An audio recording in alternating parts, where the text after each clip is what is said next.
ada kanibalisme di sana, tetapi kanibalisme itu budaya, tradisi. Oke, klik tombolnya dan mari kita mulai HOTS hari ini. Hai sahabat, selamat datang di HOTS Hiburan Obrolan Teropong Senayan. Untuk episode kali ini agak sedikit berbeda karena ini merupakan hal yang spesial di mana kita diundang ke rumah salah satu politisi yang sangat berpengaruh untuk saudara kita di timur. Penasaran siapa? Ayo kita dobrak rumahnya. Pagi. Hai pagi. Eits, jangan buru-buru dulu. Sebelum kita melanjutkan videonya, aku punya pesan nih buat kalian. Silahkan klik tombol subscribe-nya karena kami akan selalu semangat untuk membuat konten bermanfaat bagi kalian nih sahabat. Aku hitung ya. 3, 2, 1. Thank you buat kalian yang udah mensubscribe channel ini. Mari kita lanjutkan. Assalamualaikum. Sekarang aku sudah berada di dalam rumah Bang Yoris Rawihai. Beliau merupakan Ketua Komite 2 DPD RI untuk Provinsi Papua. Langsung aja, hai Bang Yoris, apa kabar? Gimana kabarnya Bang? Baik, alhamdulillah. Keluarga sehat semua? Alhamdulillah. Kayaknya abang makin kesini makin bugar aja nih kelihatan ini. Ya, bugar karena disiplin, karena corona, lebih tertib. Sebelumnya terima kasih ya Bang ya udah ngundang kami ke istana Abang yang luar biasa ini. Kita ngobrol sedikit-sedikit. Boleh. Sambil kita lihat-lihat ini akuarium. Keren. Ini ikan pari air tawar dari Amazon. Dia ya ini cukup langka sekarang ini karena pari kan biasa di laut air asin, tapi ini pari dari sungai Amazon. Dan ukurannya tuh lebih kecil ya daripada ikan pari-pari. Oh iya, dia hanya ukurannya segini aja. Digabung sama arwana. Sama Ikan sapu. putih ada dua. Ikan sapu putih. Kita mau jalan-jalan dulu lihat ya. Kita diajak jalan-jalan. Nah, ini ruangan kerja saya, ya kan? Ya, buat tim yang kerja tiap hari di sini, mengevaluasi, mengelola semua kerjaan-kerjaan saya selain sebagai Ketua Komite 2 di DPRI. Kemudian saya juga Ketua Umum Konfederasi Serikat Pekerja seluruh Indonesia dan juga Wakil Ketua Umum Pemuda Pancasila dan juga sebagai kader Golkar, senior kader Golkar. Kita lihat ini ruang kerja saya. Ada sedikit perpustakaan kecil, kita bisa lihat koleksi-koleksi, kemudian banyak pengalaman-pengalaman yang saya kerjakan, lakukan dalam proses perjalanan hidup sebagai seorang aktivis, kemudian terjun di dunia politik. Nah, inilah ruang kerja saya yang tiap hari kalau ada tamu kita diskusi tentang berbagai macam persoalan gitu kan.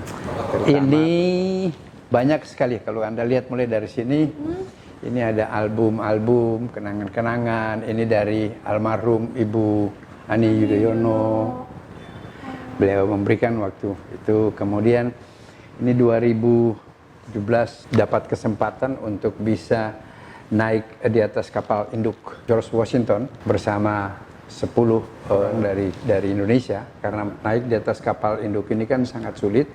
Pertama, sarana untuk pergi dan kembali itu tidak bisa kita pakai sarana umum karena memang kapal ini sangat eksklusif, jadi menggunakan sarana transportasi dari mereka semua gitu.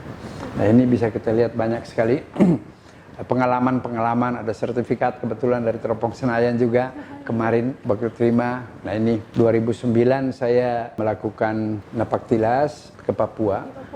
Tahun 69 sampai 71 saya kerja sebagai pemburu buaya di Mamberamo. Sejak itu kemudian diajak sama ayah karena ayah saya adalah seorang pemburu buaya, pedagang kulit buaya. Nah, kemudian saya diajak ke sana. 40 tahun setelah itu, setelah menjadi anggota DPR, saya coba melakukan napaktilas. Ini foto-fotonya tentang mau memahami perubahan-perubahan masyarakat di sana. Yang saya dapati di sana, pertama masyarakat di sana sudah tidak hidup nomaden lagi. Dulu mereka memang nomaden keliling, kemudian ada kanibalisme di sana, tetapi kanibalisme itu bukan konsumsi, tetapi itu budaya, tradisi, dan sekarang itu sudah hampir tidak ada. Terutama nomaden itu sudah berkumpul bersama-sama karena didorong, dibangun oleh misionaris yang pada saat itu, kemudian pemerintah sudah mulai membuka isolasi-isolasi daerah dengan pembentukan kabupaten-kabupaten itu. Kita bisa lihat di sini, ini ruangan keluarga, ada untuk ruang keluarga lah. Kita bisa lihat di belakang ini, kita coba. Oh ya, Abang kan tadi bercerita dulu pernah berburu buaya ya Bang ya, sama ayahnya Abang. Ya. Nah berarti sampai sekarang Abang masih suka berburu? Sudah tidak, sudah. Tidak. Waktu itu pengalaman berburu yang paling menantang itu berburu apa Bang? Berburu buaya ya. Sebetulnya itu karena ayah saya, sehingga saya diajak untuk ikut bersama-sama beliau pada saat itu. Sekarang sudah tidak pernah karena usia sudah lanjut, kemudian sudah hijrah ke Jakarta dan tidak menggeluti itu. Tetapi minimal pengalaman suka duka dan itu tantangan-tantangan dalam proses kehidupan. Itu membangun satu karakter dalam proses kehidupan yang sejak dini dibangun oleh ayah saya. Itu yang tertanam di diri saya sampai sekarang. Bang ini emang sekali ngasih ikan ya? Depan ada. Di belakang ada. Ini ya kita mesti lihat sekarang di sini ada ikan, kemudian ada kura-kura albino yang sulit juga. Mari kita bisa lihat sini. Ini ada kelinci. Ada kelinci, ada 4. Jadi itu ada playboy. Oh, playboy Bang. Iya, dikasih kangkung biar dikasih makan Kita ya. kasih makan. Boleh. Boleh. Seru banget sahabat di rumahnya Bang Yoris. Banyak satwa, ada kelinci, Ada anjing. anjing bulldog. Tidak. Ya. Terus itu ada ikan, di sana ada lagi banyak. Nah ini kamu mau kasih makan kelincinya. Lucu banget. Tuh dia kepingin dia minta. Wih. Lahap. Nah kita bisa lihat ini ada anjing. Ini dia suka ngegonggong Bang. Sering banget. Enggak, ini enggak gonggong, hanya begini aja. Ini ada koleksi ikan koi, ini ada. Ini kamu kasih makan deh. Ini kalau dia makan kangkung juga. Oh. Mana dia mau makan? Tadi sudah tuh, iya. Maunya sama yang punya kan? Enggak. Tuh. Ini juga ada.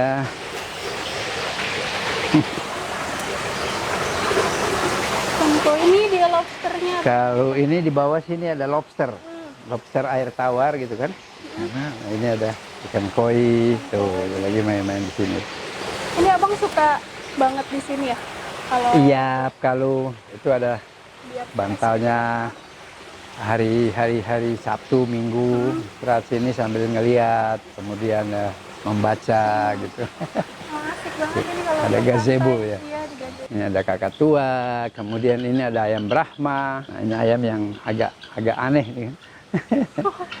Unik ya, ini ayam dari mana Bang? India. Oh, Ayam dari Brahma. India. Bulunya sampai kaki. Nih, kemudian itu ada ayam dari Belanda yang yang ini? ya. Kayak burung ya. Begitulah kurang lebih. Abang dulu cita-citanya apa sih Bang sebelum terjun ke dunia politik? Karena ayah saya dulu pejuang, kemudian saya ditempa, diproses, dididik mengenai politik dari masih relatif remaja waktu itu, sehingga inilah passion saya, lebih fokus kepada Papua, berbicara tentang Papua karena tumbuh besar di sana dan kita harus pahami bahwa Papua sejak berintegrasi tahun 61 sampai hari ini masih menjadi persoalan di tengah-tengah bangsa. Nah, ini kami sebagai generasi, saya sebagai generasi pendahulu orang tua saya, kemudian sekarang sudah generasi ketiga, ini sedang mencari solusi yang terbaik secara komprehensif yang harus kita lakukan secara kolektif tentang Papua itu dalam Negara Kesatuan Republik Indonesia, dan ini yang sekarang sedang kita lakukan terus, sehingga saya terjun di dunia politik, masuk di MPR, DPR, sekarang DPD, lebih fokus kepada itu. Abang boleh diceritain sedikit nggak prosesnya Abang dulu kan sempat menjadi pegawai di pabrik ya, hingga sampai ke titik ini itu proses. Ya memang saya sejak sekolah selesai, kemudian saya bekerja di perusahaan minyak Amerika untuk daerah Papua waktu itu, selama kurang lebih 4-5 tahun, kemudian dikirim untuk mengikuti pendidikan ke luar negeri, ke Inggris, ada ke Amerika, segala macam proses itu. Nah kemudian ada perubahan, saya masuk ke Jakarta, kemudian melihat dinamika kehidupan Jakarta, bergabung sebagai aktivis oleh teman-teman, dan tinggal sampai sekarang menjadi aktivis dan politisi dalam bidang sosial. Yang penting terus berusaha dan belajar ya Bang ya. Ya ini kan proses hidup ini kan kita harus dari waktu ke waktu harus bisa belajar. Tidak ada kata akhir terhadap belajar itu dalam semua dimensi dan aspek itu. Sama ini nih, mungkin bisa dijelasin juga alasan Abang ingin terjun ke dunia politik itu. Sebetulnya merupakan passion, karena ayah saya sebagai seorang politisi ikut sebagai perintis kemerdekaan dalam proses integrasi Papua ke Indonesia, dan saya diajar untuk bagaimana mengikuti proses politik itu dari masih usia remaja sekali, masih kecil, sehingga ya itu sudah menjadi kehidupan proses hidup ini gitu. Sekarang kita ke atas. Boleh. Kita mau jalan atau jalan aja? Jalan aja. Masih muda kan, masih.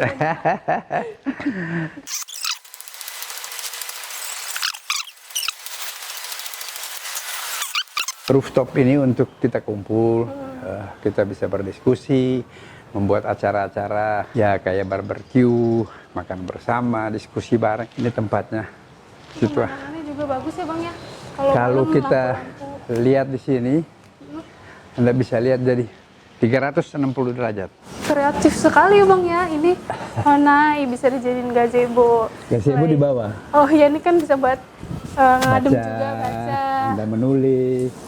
Ini khas Papua dari pegunungan. Jadi Mapago, Lapago itu Honai sebagai simbol rumah adat mereka. Ayo Bang, aku penasaran nih, kan tadi kita udah keliling-keliling ke rumah Abang nih. Nah, ruangan favorit Abang itu yang mana sih?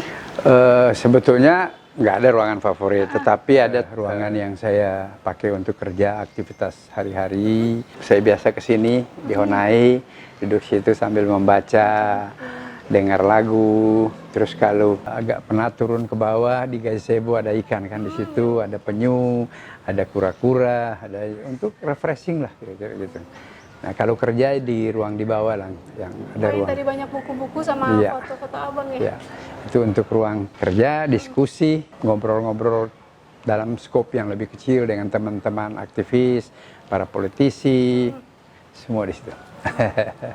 Oke, jangan lupa klik tombolnya dan sampai jumpa lagi di Hots berikutnya.